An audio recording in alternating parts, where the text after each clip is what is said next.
আমি তো সাধারণত ভিডিওতে রান্নাবান্না দেখাই, কখনো মুরগি, কখনো ভর্তা, আবার মাঝে মাঝে 2-4টা নীতিবাক্য বলে ফেলি। কিন্তু আজকে রান্নাঘরে হাঁড়ি পাতিল একটু ছুটি নিয়েছে, কারণ আজকের টপিক স্বামী স্ত্রীর ঝগড়া।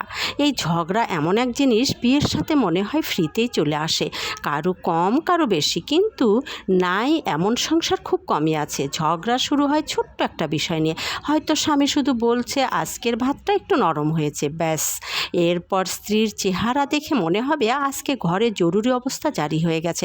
তারপর শুরু হয় নীরব যুদ্ধ। একজন রান্নাঘরের প্লেট একটু বেশি শব্দ করে রাখবে, আরেকজন মোবাইল হাতে নিয়ে এমন ভাব করবে যেন জাতিসংঘের মিটিং চালাচ্ছে।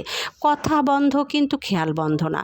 স্ত্রী রাগ করে আছে, তবুও খাবারটা ঠিকই গরম করে রাখবে। আবার স্বামী মুখে কিছু না বললেও ফ্রিজ খুলে 3বার দেখবে কি রান্না হয়েছে। সবচেয়ে মজার ব্যাপার কি জানেন, ভুলটা অনেক সময় স্বামীরই থাকে, তবুও ভিতরে ভিতরে সে আশা করে স্ত্রী আগে এসে বলুক, আচ্ছা থাক, আর রাগ করে থেকো না। পুরুষ মানুষটা আসলে একটু এমনই হয়, নিজে আগে কথা বললে মনে হয় বুঝি সম্মান কমে যাবে। মুখে বলবে আমি তো একদম ঠিক আছি, কিন্তু ভিতরে ভিতরে অপেক্ষা করবে কখন স্ত্রী এসে একটু কথা বলবে।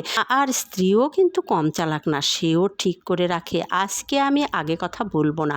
তারপর দুজন দুদিকে বসে থাকে, কিন্তু কান ঠিকই খাড়া থাকে, কে কি বলছে, কে কোথায় গেল, সব খবরই ঠিক রাখে।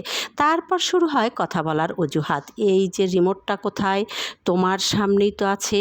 এই একটা কথাতেই রাগের বরফ একটু একটু গলতে শুরু করে। আর যদি স্ত্রী হঠাৎ বলে চা খাবে, ব্যাস, পুরুষের অর্ধেক রাগ ওই চায়ের ভাপের সাথেই উড়ে যায়।